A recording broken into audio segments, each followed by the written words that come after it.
আসসালামু আলাইকুম ভাই। আসসালামু আলাইকুম। ওয়ালাইকুম আসসালাম রহমতুল্লাহ।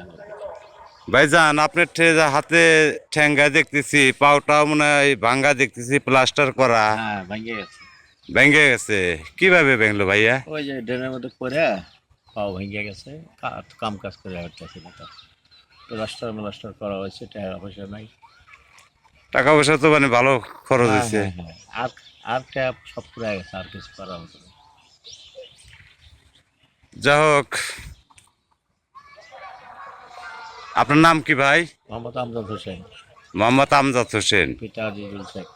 পিতা আজিজুল শেখ, গ্রাম আমি কল্যাণী দেই, কল্যাণী। কল্যাণী আছি। কল্যাণী না? ও, এখানে আপনি কেউ আছে? আছে, ছেলে একটা আছে, ছেলে? বেটার বউ নাতিপতি। ও, যাই হোক ভাই, আপনার সাথে আমার অনেক দিন পরে 20-22 বছর পরে দেখা হলো, কিন্তু আমার দুঃখের বিষয় যে আপনি পাওটা একটা দুর্ঘটনা পড়ে যায়, পাওটা ভেঙে গেছে।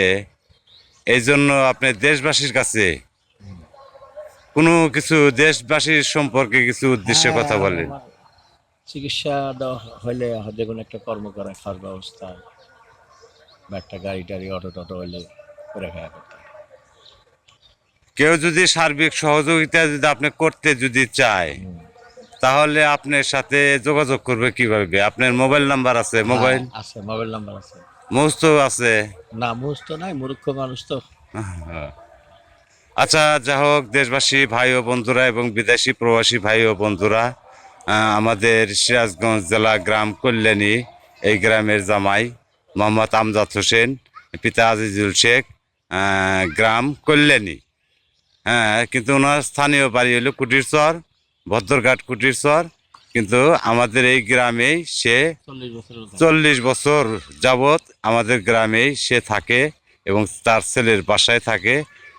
কোনো ভাই ও বন্ধুরা যে যেখানে আছেন, আপনারা যদি ওনাকে একটা কর্মর ব্যবস্থা যদি করে দিতে পারেন, তাহলে আমি ওনার পক্ষ থেকে খুবই খুশি হব। এবং ওনার পরিবার এবং আমজাদ হোসেন, উনি আপনাদের সবাইকে মনে প্রাণের থেকে আপনাদেরকে মনে প্রাণে থেকে